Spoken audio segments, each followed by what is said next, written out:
তো আজকে আমাদের পুরীতে লাস্ট দিন, দেখতে পাচ্ছ যেমনটা সব প্যাকিং করে বেরিয়ে গেছে। আর প্রথম দিন আর লাস্ট দিনের ভিডিও দেখলে তোমরা বুঝেই যাবে যে ঠিক কতটা পরিমাণ কালো হয়েছি। তো যেমনটা দেখতে পাচ্ছ, সুন্দর সকালবেলা বেরিয়েছি, ফাঁকা রাস্তা, সুন্দর লাগছিল, তার জন্য এই ক্লিপটা আমি অবশ্যই নিয়েছি। এখন স্টেশন পেরিয়ে বাস স্ট্যান্ডের কাছে চলে এসেছি। এই যে দেখতে পাচ্ছ বাস স্ট্যান্ড। তো বাস স্ট্যান্ড থেকে বাসে উঠে গেছি এবং আমাদের বাস এখন ছেড়ে বেরিয়ে যাচ্ছে। এরপরে আমরা যাব কোণারকের সূর্য মন্দির এবং ধবলগিরি। তো স্নান খাওয়ার আগে আমরা সূর্য মন্দির দেখব এবং স্নান খাওয়ার পরে আমরা ধবলগিরি দেখে বাড়ি যাব। সূর্য মন্দিরটা চলে এসেছি এখন আমরা। তো এটা হচ্ছে সূর্য মন্দিরের একটা মিউজিয়াম, যেখানে তোমরা লাইভ বসে ভিডিও দেখতে পারবে। তো এখানে আমরা টিকিট কেটে প্রবেশ করিনি ভিতরে, আমরা সূর্য মন্দিরে চলে গেছিলাম। আর এই যে দেখো সূর্য মন্দির, এখানেও টিকিট কেটে ঢুকতে হয়। এটা আই থিঙ্ক 25 রুপিস, 25 টাকা করে পার হেড টিকিট ছিল। তো এখানে আমরা ঢুকে গেছি এখন। তো দেখো মানে ভিতরটা অসম্ভব, মানে নিখুঁতভাবে কাজ করা, ধরে মানে ঠিক জানি না যে এই সূর্য মন্দিরটা তৈরি হতে কত দিন, কত বছর, কত মাস সময় লেগেছিল। মানে খুব নিখুঁত কাজ। আজকের দিনের মানুষের ধৈর্য হবে না যে এত ধরে করা। আর এই যে সিঁড়ি দিয়ে উঠছি, দেখে মানে দেখতেই বুঝতেই পারছো ঠিক কতটা খাড়া সিঁড়িগুলো। আর এখানে ফটোগ্রাফি অ্যালাউ ছিল, দেখতে পাচ্ছ ফটো তুলছে, আমিও যেরকমটা ভিডিও করছি। এবং ভিতরে ঢুকে মানে মাইন্ড ব্লোয়িং, এত ধরে কাজ, অসম্ভব সুন্দর, মানে বলে বোঝানো যাবে না। আমি জাস্ট একবার ক্যামেরার দিকে তাকাচ্ছি, একবার মন্দিরটার দিকে তাকাচ্ছি, মানে কি বিভৎস সুন্দর লাগছিল। আর আমার এই ধরনের একটু পোড়া মাটির, মানে এটাকে কি বলে আমি ঠিক জানি না, মানে আমার এই ধরনের আর্কিটেক্টগুলো দেখতে আমার খুব ভালো লাগে। আর এই যে দেখতে পাচ্ছ সময়চক্র, মানে এই যে কি বলে এটাকে, রথের চাকা যেটাকে বলে, তো ওটা দেখে সময় নির্ণয় করা হয়।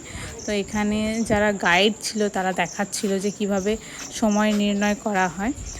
তো চলো পুরো মন্দিরটা ঘুরিয়ে দেখাই, আর গাইডরা কিভাবে দেখায় সেটাও সম্ভব হলে দেখাবো।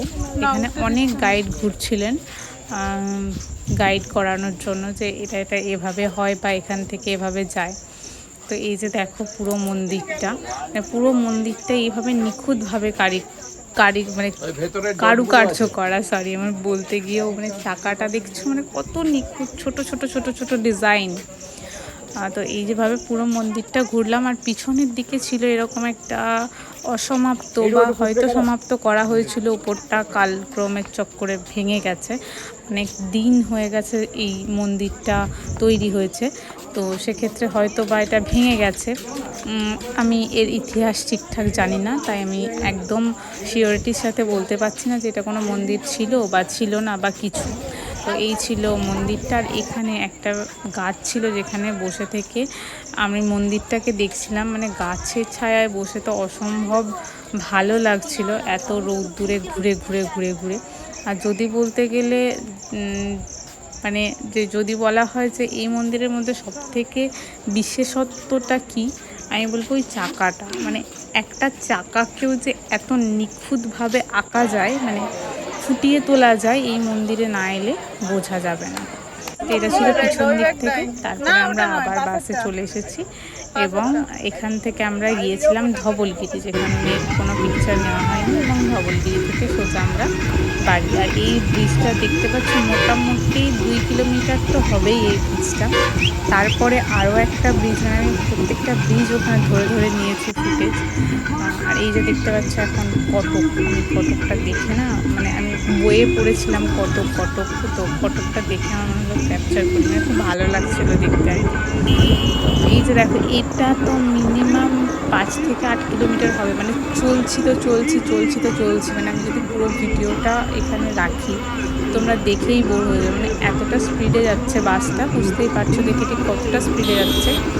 আর যেতে খালি মনে হচ্ছিলো যে এই ভেঙে যাবে না তো ব্রিজটা কোনোভাবে, মানে হয় না মনে যেরকম নৌকায় উঠলে মনে হয় নৌকা ডুবে যাবে না, তো সেরকমই। মানে এখানে জল নেই, মানে জল খুবই সীমিত আছে, কিন্তু ব্রিজটা ভীষণ রকমের লম্বা।